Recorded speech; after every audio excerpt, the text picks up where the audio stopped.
On va quand même se mettre à l'aise. Salut les gens!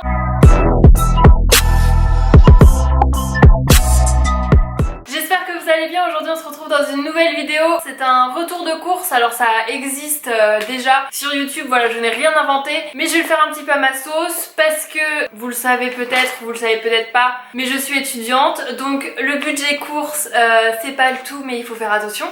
En plus on est tout le temps dans une galère de bien manger mais quand même se faire plaisir. Je me suis dit que comme ça ferait une vidéo 3 en 1 limite, avec du coup retour de course, des idées de recettes et de repas étudiants et comment gérer son budget quand on est étudiant, genre pour faire ses courses. Et il y a des travaux dans ma rue qui vont me faire chier, donc si on entend ça dans la vidéo je suis désolée mais je ne peux rien y faire et je veux faire ma vidéo quand même.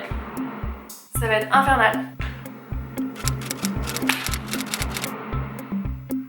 Donc on va commencer tout de suite, j'ai mon petit sac ici qui est rempli. Donc pour vous expliquer un petit peu comment je fonctionne, en gros avec mes parents on a délimité un budget pour les courses parce que oui je ne travaille pas encore à côté de mes études, donc ce sont encore mes parents qui me payent mes courses. On en est venu à se dire que 30 € par semaine pour faire ses courses et pour vivre seule, c'était le budget qui correspondait le mieux. Il faut savoir que moi je mange midi et soir dans mon appartement, les week-ends aussi très souvent, donc voilà, et ça fait quand même beaucoup de repas. 30 € voilà, c'était le budget qui selon nos points de vue était raisonnable mais n'était pas trop limité non plus pour pouvoir quand même acheter des trucs de qualité et ne pas manquer de nourriture quoi. Après il y a des semaines où je dépense moins, des semaines où je dépense plus, ça dépend. Par exemple là j'étais pas là la semaine dernière, donc il a fallu que je rachète plein de trucs vu que j'avais vidé totalement mon frigo avant de partir, donc forcément là mes courses elles ont un petit peu débordé, j'en ai eu pour 38 € exactement. Après il y a des semaines où il me reste des trucs dans mon frigo, donc je vais en avoir pour 20 €, enfin ça dépend, voilà, ça s'adapte. Sinon pour ce qui est de mon alimentation, je pense que j'ai une alimentation qui est pas saine, healthy, mais qui est équilibrée, c'est-à-dire que dans le sens équilibré j'entends que je mange un peu de tout. J'ai des repas où je vais me faire plaisir qui vont peut-être être un peu plus caloriques que d'autres et des repas où ça va être un peu plus léger.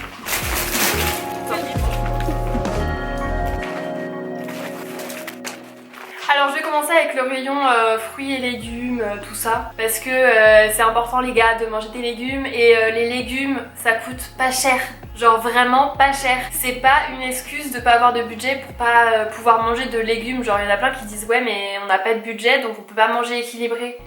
C'est totalement faux, les légumes c'est ce qui coûte le moins cher même genre. Moi j'adore les courgettes, voilà. C'est une grande passion, donc je mange tout le temps des courgettes. Une courgette ça te fait 1 à 2 repas si tu manges quelque chose avec. Donc c'est très économique, ça coûte rien. Et c'est très bon, très sain pour la santé.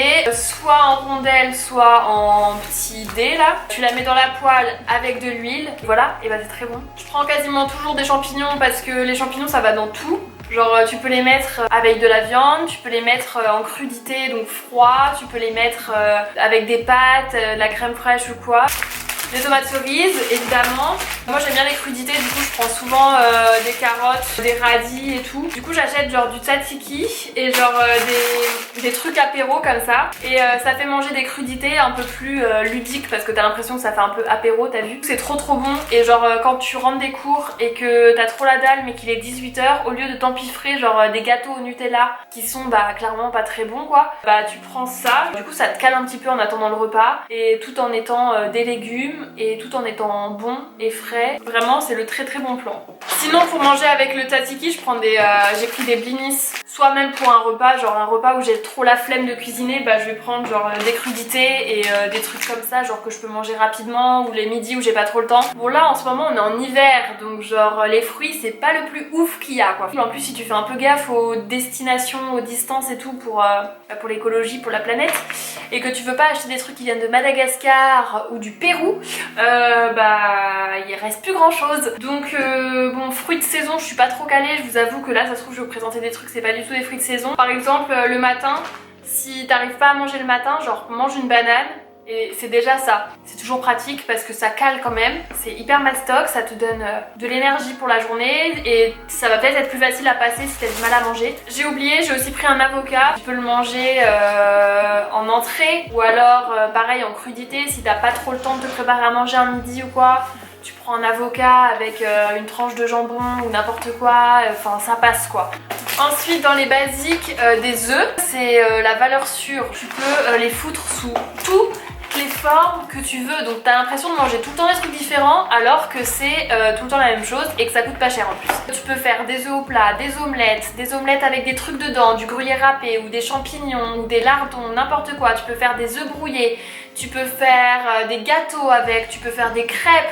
Ensuite, en ce moment pour les petits déj, je m'achète des muffins nature comme ça. Alors ça pour le coup c'est pas du tout économique puisque un paquet avec 4 muffins à l'intérieur ça coûte plus d'1,50€. Sachant que genre un paquet de brioche ça coûte 1,50€ mais t'en as pour plus d'une semaine. C'est un peu chéros quoi. Et comme le matin j'ai du mal à manger, bah j'ai besoin de varier souvent. Les yaourts. Bon alors là cette semaine j'avoue que j'ai un peu abusé sur les yaourts. Je viens de m'en rendre compte en le... Bon alors ça dépend des habitudes alimentaires. Apparemment les yaourts c'est pas très bon à la fin des repas parce que le sucre à la fin des repas c'est pas terrible. Moi j'ai tout le temps les habitudes à manger des yaourts. Je fonctionne comme ça aussi encore maintenant. Des petits suisses, bon bah ça c'est... Tout le monde connaît les petits suisses. C'est pas du tout cher. Genre en général les 6 tu peux les avoir pour moins de 1€. Donc on adore. Sinon je change pareil tout le temps. Je me suis acheté pour cette semaine des hamburgers. Alors ça c'est un repas, malgré ce qu'on en pense, malgré son image, des hamburgers maison, c'est très sain. C'est très sain, je veux dire dans le sens où c'est un repas équilibré quoi. Il n'y a pas de surplus de calories, il n'y a pas de surplus de trucs. Donc ça dépend ce que tu mets dedans. T'achètes les steaks hachés, parce que moi je mets des steaks hachés dedans. Après si tu manges pas de viande, tu peux acheter des steaks de soja etc. Donc ce sera un tout petit peu plus cher mais voilà. Ensuite dedans tu mets genre des tomates cerises, t'achètes un peu de salade, tu mets de la salade dedans. Tu mets des oignons, tu peux mettre... J'ai acheté aussi avec du coup... le fromage à mettre le fromage hamburger quoi, plutôt que de prendre ce chez McDo là. Ensuite bon là je me suis fait plaisir, je me suis acheté une petite pizza parce que bah ça sauve tout le temps et c'est bon. Bon, du jambon blanc parce que voilà ça va avec tout, c'est pratique. Des nuggets, des lardons pour faire l'omelette comme je vous ai parlé tout à l'heure, faire des spaghettis, des pâtes carbo ou un truc du genre. Je me suis pris des beignets à la crevette et par exemple ça sert à rien d'acheter un riz cantonné tout fait avec. Genre le riz cantonné tu fais cuire ton riz, tu mets des petits pois dedans, tu mets des lardons dedans, t'as ton riz cantonné en fait. Et ça coûte nettement moins cher. Ensuite mon repas combo c'est des gnocchis et des knackis. Donc tu sais pas quoi faire, que t'as la flemme, que t'as pas d'inspi, que t'as pas le temps, ça passe tout le temps. Et le dernier truc, du beurre doux, du gruyère râpé parce que je ne peux pas manger de pâtes sans gruyère râpé, c'est comme ça. Donc c'est largement possible de faire ses courses pour moins cher, hein, n'est-ce pas? Parce que bon... ça clairement c'est pas nécessaire, il y a des trucs qui sont pas nécessaires, mais c'est important de manger et de se faire plaisir aussi. Même si on a un petit budget quand on est étudiant, genre ça veut pas dire qu'on peut pas se faire plaisir et que on peut pas avoir des repas qui changent et varier notre nourriture. Bref, j'espère que cette vidéo vous a plu, n'hésitez pas à me dire dans les commentaires ce que vous en avez pensé, si vous êtes étudiant, si vous galérez à faire vos courses ou pas, et des idées de recettes ou des idées de conseils pour vos courses pour les étudiants. Bref, sur ce je vais te laisser parce que je vais aller ranger tout ça avant que ça ne périme, parce que là j'aurais bien les boules par contre. Et je te fais des gros bisous et te dis à très bientôt dans une prochaine vidéo. La bise!